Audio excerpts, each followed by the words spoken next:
আমার সংসার ভেঙে তুমি সুখে থাকতে পারোনি মেয়ে। কাউকে ঠকিয়ে কখনো সুখী হওয়া যায় না। আমার স্বামী এমন করবে আমি নিজেও কখনো আশা করিনি। আসসালামু আলাইকুম। আমি একজন অ্যাডভোকেট, আমার স্বামী ব্যবসায়ী। বিয়ের 1 বছর পর জানতে পারলাম সে অন্য একটা মেয়ের সাথে সম্পর্কে জড়িত। তাকে এই ব্যাপারে জিজ্ঞেস করলে সে পুরাই অস্বীকার করলো। বললো এসব জানি বাজে কথা, কোনো মেয়ের সাথে আমার কোনো সম্পর্ক নেই। বললাম অভিনয় করে কোনো পার পাবা না। সত্য না মিথ্যে তুমি ভালো করে জানো।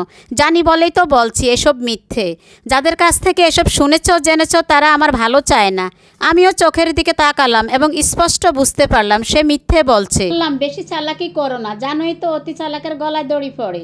এসব ফালতু বিষয়ে কথা বলার সময় আমার নেই, অনেক কাজ আছে আমার। এই বলে ঘর থেকে বেরিয়ে গেল। এর 2 দিন পরে যে মেয়েটির সাথে সে সম্পর্কে জড়িয়েছে ওই মেয়েটির কাছে গেলাম। মেয়েটি অবিবাহিত এবং মাস্টার্সে পড়ে। মেয়েটির সাথে দেখা করি ওর ভার্সিটিতে গিয়ে।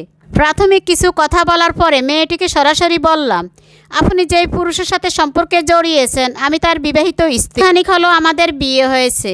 ও যে বিবাহিত আপনি কি সেটা জানেন? আমার কথা শুনে মেয়েটি চমকালো না। সে স্বাভাবিক কণ্ঠে বলল, আপনি ভুল করছেন। বিবাহিত পুরুষ দূরে থাক, কোনো অবিবাহিত পুরুষের সাথেও আমার কোনো সম্পর্ক নেই। মেয়েটির উত্তর শুনে বুঝলাম আমার স্বামী মেয়েটিকে আগে থেকে শিখিয়ে পড়িয়ে দিয়েছে।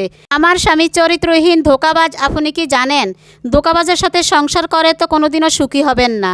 আমার স্বামী যে ধোঁকাবাজ চরিত্রহীন তা কি এখনও বুঝেন? আমার সাথে আজ যা করলো কাল যে আপনার সাথে করবে না তার কি নিশ্চয়তা আছে? মেয়েটি ব্যস্ততার বাঁধ ধরে চলে গেল। তার নাকি আমার অদ্ভুত কথা শোনার সময় নাই।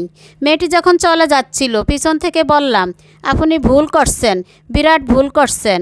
মেয়েটি কোনো কথা না শুনে দ্রুত হেঁটে চলে গেল। এই ঘটনার 3 মাস পর আমার আর আমার স্বামীর মধ্যে এত তিক্ততা বেড়ে গেল যে আমাদের বিয়েটা ভেঙে গেল। তারপর পরে আমার স্বামী মেয়েটিকে বিয়ে করলো। বাবার বাড়িতে আমারও দিন কাটতে লাগলো। দিনের বেলায় থাকি কোর্টে আর রাত্রের বেলায় পড়াশোনা করি। কয়েক বছর পরের ঘটনা। আইনজীবী হিসাবে আমিও বেশ প্রতিষ্ঠিত, বেশ নাম ডাক রয়েছে আমার। এক রাত্রে আমার সাথে এক বয়স্ক লোক দেখা করতে আসলো। তার মেয়ে নাকি স্বামীর দ্বারা শারীরিক ও মানসিকভাবে নির্যাতিত। তিনি তার মেয়ের জামাইয়ের উপযুক্ত শাস্তি চান। বললাম কালকে আপনার মেয়েকে নিয়ে আসুন, আপনার মেয়ের কাছ থেকে ঘটনা শোনা প্রয়োজন। পরের দিন যখন মেয়েটি আসে তাকে দেখে আমি অনেক অবাক হই। বিশ্বাসই হচ্ছে না যে সেই মেয়েটি আবার আমার সামনে এরকম একটি ঘটনা নিয়ে উপস্থিত হবে। মেয়েটি আর কেউ না, মেয়েটি হলো আমার প্রাক্তন স্বামীর দ্বিতীয় স্ত্রী।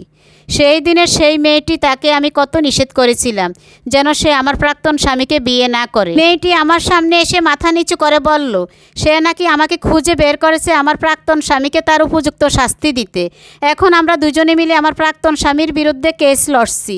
দিন শেষে কেউ কারোর সাথে অন্যায় করে পার পায় না। গতকালকে এই গল্পটি পড়েছিলাম তাই আপনাদের সাথে শেয়ার করলাম। সবাই ভালো থাকবেন।